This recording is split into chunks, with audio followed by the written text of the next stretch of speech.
നമസ്കാരം. തെരഞ്ഞെടുപ്പ് ഫലം പുറത്തു വരാൻ ഇനി കഷ്ടിച്ച് 4 ദിവസങ്ങൾ മാത്രമാണുള്ളത്. UDF ഏകദേശം ഭരണം ഉറപ്പിച്ചിരിക്കുകയാണ്. പക്ഷേ കോൺഗ്രസിൽ മുഖ്യമന്ത്രി സ്ഥാനത്തിനു വേണ്ടിയുള്ള തർക്കങ്ങൾ വളരെ രൂക്ഷമായി നടക്കുന്നുണ്ടെന്ന് ഇടത് സൈബറിടങ്ങളൊക്കെ വളരെ വ്യാപകമായിട്ടുള്ള രീതിയിൽ പ്രചരിപ്പിക്കുന്നുണ്ട്. VD സതീശനെ മുഖ്യമന്ത്രി സ്ഥാനത്ത് അവരോധിക്കണമെന്നാവശ്യപ്പെട്ടുകൊണ്ട് മലയാളത്തിലെ മുഖ്യധാര ചാനലുകളൊക്കെ പ്രചാരണങ്ങളും ചർച്ചകളുമൊക്കെ കൊഴുപ്പിക്കുന്നുണ്ട്. എന്തിൻ്റെ പേരിലാണ് VD സതീശനെ, എന്ത് നേട്ടത്തിൻ്റെ പേരിലാണ് VD സതീശനെ മുഖ്യമന്ത്രിയാക്കേണ്ടത് എന്നുള്ള കാര്യം അവിടെ നിൽക്കട്ടെ.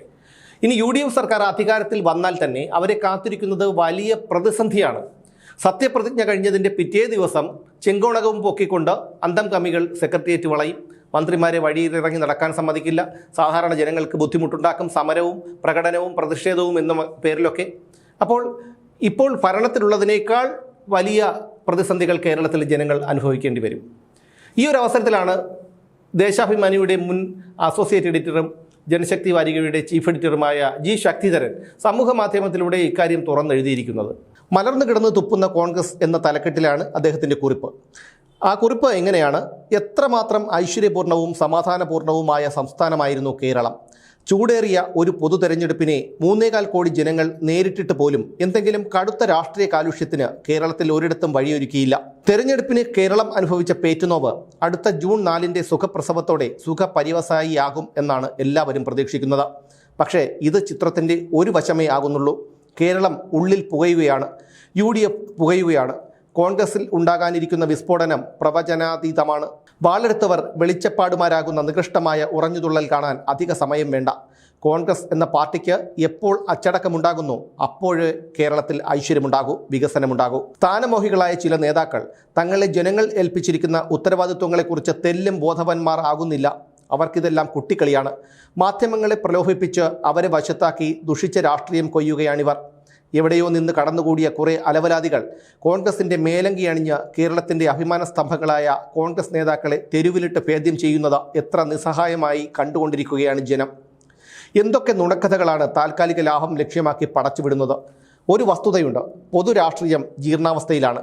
അതിൽ ഏതെങ്കിലും ഒരു നേതാവ് മാത്രം എല്ലാറ്റിനും അതീതനാണെന്ന് വരുത്തി തീർക്കാൻ ശ്രമിക്കുന്നത് മലർന്നു കിടന്ന് തുപ്പുന്നതിന് തുല്യമാണ്.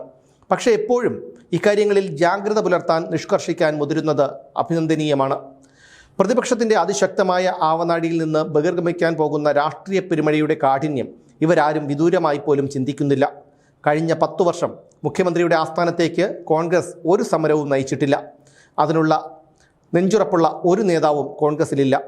പിണറായി വിജയൻ്റെ പേരുകേട്ടാൽ വിറകൊള്ളുന്ന ഭീരുക്കളെ ആ പാർട്ടിയിൽ ഉണ്ടായിട്ടുള്ളൂ. എന്നാൽ എല്ലാ സമരങ്ങളും ഇനി ലക്ഷ്യമിടുന്നത് സെക്രട്ടേറിയറ്റിലേക്കാണ്. മന്ത്രിമാർക്കെതിരായ വഴിതടയൽ സമരം കരുണാകരൻ്റെ കാലത്ത് ഉരുൾപൊട്ടിയത് വീണ്ടും ആവർത്തിക്കാൻ പോകുകയാണ്.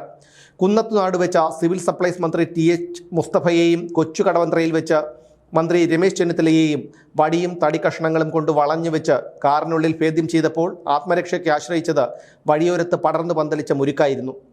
ഇങ്ങനെയൊക്കെയാണ് രമേശിനെ പോലെയുള്ളവർ അവരുടെ പ്രസ്ഥാനം കെട്ടിപ്പടുത്തത്. മന്ത്രിയായിരിക്കെ തന്നെ സമാധാനത്തോടെ ജീവിക്കാൻ വിട്ടിട്ടില്ല. പൊതുമുതൽ കട്ടതിനായിരുന്നില്ല അന്ന് മന്ത്രിമാർ അക്രമത്തിന് ഇരയായത്, രാഷ്ട്രീയ സമരമായിരുന്നു അത്. ഇന്നാകട്ടെ മന്ത്രിയെ ആരും തല്ലിയില്ലെങ്കിലും കള്ളക്കഥ മെനഞ്ഞ് ആഴ്ചകളോളം അകത്താക്കും. ആ പോരാട്ട വീര്യം കണ്ടവരാണ് ഇപ്പോൾ ഗ്രൂപ്പ് തിരിഞ്ഞ് പാർട്ടിയെ ഏതോ ചില ദുഷ്ടശക്തികളുടെ മുമ്പിൽ വെച്ചുകൊടുക്കുന്നത്. ഇങ്ങനെയാണ് G ശക്തിധരൻ തൻ്റെ കുറിപ്പ് അവസാനിപ്പിച്ചിരിക്കുന്നത്. ഇപ്പോൾ തന്നെ കോൺഗ്രസിൽ മുഖ്യമന്ത്രി സ്ഥാനത്തിനു വേണ്ടി വലിയ രീതിയിലുള്ള അടിപിടി നടക്കുകയാണ് എന്നുള്ള ഒരു പ്രതീതി പൊതുസമൂഹത്തിലേക്ക് എത്തിക്കാൻ അന്തം കമ്മികൾ ആഞ്ഞ് പരിശ്രമിക്കുന്നുണ്ട്. അവിടെയാണ് VD സതീശൻ്റെ ഇത്തരത്തിലുള്ള നിറികെട്ട ചില പ്രവൃത്തികൾ. VD സതീശന് വേണ്ടി സമൂഹ മാധ്യമങ്ങളിലും മുഖ്യധാരാ മാധ്യമങ്ങളിലുമൊക്കെ വലിയ രീതിയിലുള്ള ചർച്ചകൾ നടത്തുന്നുണ്ട്. ഏഷ്യാനെറ്റിൻ്റെയൊക്കെ ചർച്ച കണ്ടാൽ നമുക്കറിയാം അത് VD സതീശന് വേണ്ടി തന്നെയാണ് എന്നുള്ളത്. ഒരു പ്രതിപക്ഷ നേതാവ് എന്നുള്ള നിലയിൽ യാതൊരു പ്രകടനവും കാഴ്ചവെക്കാത്ത ഒരു വ്യക്തിക്ക് വേണ്ടി ഏഷ്യാനെറ്റിനെ പോലെയുള്ള ഒരു ചാനൽ ഇത്തരത്തിൽ ഒരു ചർച്ച നയിക്കുമ്പോൾ അതിൽ തീർച്ചയായും അതിൻ്റെ പിന്നിൽ ഒരു അജണ്ടയുണ്ടാകും, അല്ലെങ്കിൽ സാമ്പത്തിക ലാഭമുണ്ടാകും, അല്ലെങ്കിൽ സാമ്പത്തിക നേട്ടമുണ്ടാകും. സമൂഹ മാധ്യമങ്ങളിലൊക്കെ VD സതീശനെ മുഖ്യമന്ത്രിയാക്കണം എന്നുള്ള തരത്തിലുള്ള ഒരു പ്രചാരണം കഴിഞ്ഞ 2-3 ദിവസങ്ങൾക്ക് മുമ്പ് വരെ ഉണ്ടായിരുന്നു. പക്ഷേ ഇത് കാണുന്ന ജനങ്ങൾക്ക് മനസ്സിലായി ഇതിൻ്റെ പിന്നിൽ സാമ്പത്തിക നേട്ടത്തിനു വേണ്ടിയോ അല്ലെങ്കിൽ എന്തെങ്കിലും സ്വാർത്ഥ ലാഭത്തിനു വേണ്ടിയോ ആണ് ഇത്തരത്തിലുള്ള പ്രചാരണം നടത്തുന്നത് എന്ന്. എന്തായാലും കോൺഗ്രസിനെ കാത്തിരിക്കുന്നത് വലിയ തരത്തിലുള്ള ഒരു പ്രതിസന്ധിയാണ്. അടുത്ത UDF സർക്കാർ അധികാരത്തിൽ വന്നാൽ പോലും മനസമാധാനമായി ഭരിക്കാൻ ഈ അന്തം കമ്മികൾ സമ്മതിക്കില്ല. അതുകൊണ്ട് തന്നെ അവിടെ വേണ്ടത് ഐക്യമാണ്. ഒരു കാര്യം ഉറപ്പാണ്, വി ഡി സതീശൻ ഒരിക്കലും മുഖ്യമന്ത്രിയാകാൻ യോഗ്യതയുള്ള ഒരു ആളല്ല, ഒരു വ്യക്തിയല്ല. അദ്ദേഹം മുഖ്യമന്ത്രിയായാൽ ഏതാനും മാസങ്ങൾക്കകം തന്നെ ഈ പറയുന്ന സർക്കാർ താഴെ പോകാനും സാധ്യതയുണ്ട്. അതുകൊണ്ട് വി ഡി സതീശൻ മാറി നിന്ന് മറ്റേതെങ്കിലും ഒരു മന്ത്രിസ്ഥാനം എടുത്ത് അവിടെ പരിചയസമ്പന്നനായ രമേശ് ചെന്നിത്തലയെ പോലെയുള്ള ഒരാളെ കൊണ്ടുവന്നാൽ തീരാവുന്ന ഒരു പ്രശ്നമേ ഉള്ളൂ. വി ഡി സതീശന് ഇനിയും അവസരങ്ങളുണ്ട്. ഈ പ്രചരണങ്ങളൊക്കെ നടത്തുന്നത് വി ഡി സതീശന്റെ അറിവോടെ അല്ലെങ്കിൽ അദ്ദേഹത്തിന് തീർച്ചയായും അത് തള്ളി പറയാവുന്നതാണ്. പക്ഷേ അദ്ദേഹം അത് ചെയ്തിട്ടില്ല.